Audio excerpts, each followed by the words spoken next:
Hello everyone and welcome to Club 69. ഇന്ന് നമ്മളോട് discuss ചെയ്യുന്നത് ഒരു പ്രോപ്പർ പേഴ്സണൽ ബഡ്ജറ്റ് ക്രിയേറ്റ് ചെയ്യുന്നത് എങ്ങനെയാണെന്നും രണ്ട് ബെസ്റ്റ് പോപ്പുലർ ബഡ്ജറ്റിംഗ് മെത്തേഡ്സിനെ കുറിച്ചുമാണ്. നമ്മുടെ ഫൈനാൻഷ്യൽ ഹെൽത്ത് ബെറ്റർ ആക്കാനുള്ള ഒരു ഇമ്പോർട്ടൻറ്റ് സ്റ്റെപ്പാണ് ബഡ്ജറ്റിംഗ്. ഒരു പ്രോപ്പർ ബഡ്ജറ്റ് നമ്മുടെ എക്സ്പെൻസ് പ്ലാൻ ചെയ്യാനും അനാവശ്യ ചിലവുകൾ ഒഴിവാക്കാനും ഫ്യൂച്ചർ ഗോൾസിന് വേണ്ടി സേവ് ചെയ്യാനും പിന്നെ നമുക്ക് ഭാവിയിൽ ഉണ്ടായേക്കാവുന്ന എമർജൻസി സിറ്റുവേഷൻസ് ഹാൻഡിൽ ചെയ്യാൻ പ്ലാൻ ചെയ്യാനും നമ്മളെ ഹെൽപ്പ് ചെയ്യും. എല്ലാ മാസവും നമ്മുടെ ഇൻകം പ്രോപ്പറായി ബഡ്ജറ്റ് ചെയ്യുന്നതിലൂടെ നമുക്ക് ഇമ്പോർട്ടൻ്റ് ആയിട്ടുള്ള കാര്യങ്ങൾക്ക് നമ്മുടെ കയ്യിൽ ക്യാഷ് ഉണ്ടാകുമെന്ന് ഉറപ്പുവരുത്താൻ സാധിക്കും. നമ്മളൊരു പ്രോപ്പർ ബഡ്ജറ്റ് ഫോളോ ചെയ്യാതെ എപ്പോഴും കിട്ടുന്നതിലും കൂടുതൽ സ്പെൻഡ് ചെയ്യുകയാണെങ്കിൽ അത് ഫ്യൂച്ചറിൽ വലിയ ഫൈനാൻഷ്യൽ പ്രോബ്ലംസ് ഉണ്ടാകാൻ കാരണമാകും. Next, the 2 best popular budgeting methods. നമ്മുടെ ഇൻകം പ്രോപ്പറായി ബഡ്ജറ്റ് ചെയ്യാൻ സഹായിക്കുന്ന 2 ബെസ്റ്റ് പോപ്പുലർ ബഡ്ജറ്റിംഗ് മെത്തേഡ്സ് ഏതൊക്കെയാണെന്ന് നോക്കാം. Number 1, T Harv Eker's jar money management system. Secrets of the millionaire mind എന്ന ബുക്കിൻ്റെ ഓതറും മോട്ടിവേഷണൽ സ്പീക്കറുമായിട്ടുള്ള ടി ഹാവേക്കർ പോപ്പുലർ ആക്കിയ 6 ജാർ ബഡ്ജറ്റിംഗ് മെത്തേഡാണ് നമ്മൾ ആദ്യം ഡിസ്കസ് ചെയ്യുന്നത്. ഈ മെത്തേഡിൽ പറയുന്നത് നമ്മുടെ ഇൻകം 6 ഏരിയയിലേക്ക് ഡിവൈഡ് ചെയ്യണമെന്നാണ്. ആ 6 ഏരിയാസ് ഏതൊക്കെയാണെന്നും അതിലേക്ക് എങ്ങനെയാണ് നമ്മുടെ ഇൻകം ഡിവൈഡ് ചെയ്യുന്നതെന്ന് നോക്കാം.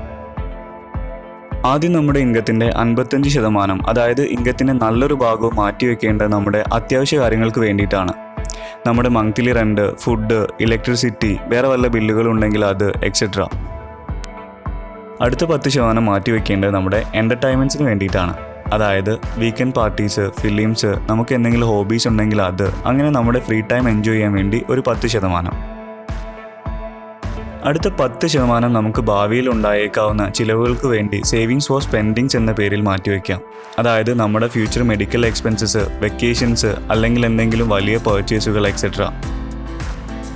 അടുത്ത 10% നമ്മുടെ കണ്ടിന്യൂസ് ലേണിങ്ങിന് വേണ്ടിയും പുതിയ സ്കിൽസ് പഠിച്ചെടുക്കാൻ വേണ്ടിയും മാറ്റിവെക്കാം. അതായത് ബുക്സ് മേടിക്കാൻ, എന്തെങ്കിലും പുതിയ കോഴ്സ് ചെയ്യാൻ, അല്ലെങ്കിൽ എന്തെങ്കിലും ട്രെയിനിങ് ഓർ മെൻറ്ററിങ് പ്രോഗ്രാമിന് വേണ്ടി.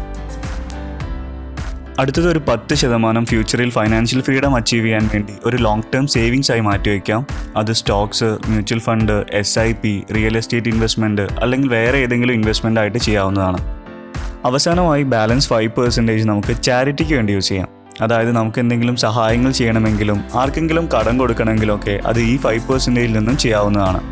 ഈ പറഞ്ഞ പേഴ്സൻറ്റേജുകളിൽ നമുക്ക് വേണമെങ്കിൽ മാറ്റങ്ങൾ വരുത്താം. പക്ഷെ നമ്മൾ ഫിക്സ് ചെയ്യുന്ന പേഴ്സൻറ്റേജിൽ കൂടുതൽ ആ ഓരോ ആവശ്യങ്ങൾക്ക് വേണ്ടി സ്പെൻഡ് ചെയ്യാതിരിക്കാൻ വേണ്ടി ശ്രദ്ധിക്കുക. Next, the 50-30-20 method. ഈ മെത്തേഡ് പ്രകാരം നമ്മുടെ ഇൻകം 3 ഏരിയയിലേക്കാണ് ഡിവൈഡ് ചെയ്ത് മാറ്റിവെക്കേണ്ടത്. 50% ടു നീഡ്സ്. നമ്മുടെ ഇൻകത്തിൻ്റെ 50% അത്യാവശ്യ കാര്യങ്ങൾക്ക് വേണ്ടി മാറ്റിവെക്കണം. അതായത് നമുക്ക് ഒഴിവാക്കാൻ പറ്റാത്ത നമ്മുടെ rent, food, electricity etcetera. 30% to wants. 30% മാറ്റിവെക്കേണ്ടത് നമ്മുടെ ആവശ്യങ്ങൾക്ക് വേണ്ടിയിട്ടാണ്. അതായത് നമ്മുടെ ആഗ്രഹങ്ങൾക്ക് വേണ്ടി. വെക്കേഷൻ ട്രിപ്സ്, നമ്മുടെ hobbies, entertainments, purchases etcetera. 20% to financial goals. Balance 20% നമ്മുടെ ഫ്യൂച്ചർ ഫൈനാൻഷ്യൽ ഗോൾസ് അച്ചീവ് ചെയ്യാൻ വേണ്ടിയിട്ടാണ് മാറ്റിവെക്കേണ്ടത്. ഇതിൽ വരുന്നതാണ് നമ്മുടെ എല്ലാ സേവിങ്സും. അതായത് retirement savings, savings for house, mutual fund investments etcetera. പിന്നെ നമുക്ക് കടങ്ങളുണ്ടെങ്കിൽ അത് തീർക്കാൻ വേണ്ടിയും ഈ 20% യൂസ് ചെയ്യാം. നമ്മളിൽ അധിക പേരും വലിയ സേവിങ്സ് ഒന്നും ഇല്ലാത്തവരാണ്. എന്നാൽ നമ്മൾ അറിയാതെ കൂടുതൽ സ്പെൻഡ് ചെയ്യുന്നുമുണ്ട്. ഒരു പ്രോപ്പർ ബഡ്ജറ്റ് ഫോളോ ചെയ്യുന്നതിലൂടെ നമുക്ക് നമ്മുടെ അനാവശ്യ ചിലവുകൾ കുറയ്ക്കാനും ഇമ്പോർട്ടൻ്റ് ആയിട്ടുള്ള കാര്യങ്ങൾക്ക് ക്യാഷ് മാറ്റിവെക്കാനും സാധിക്കും.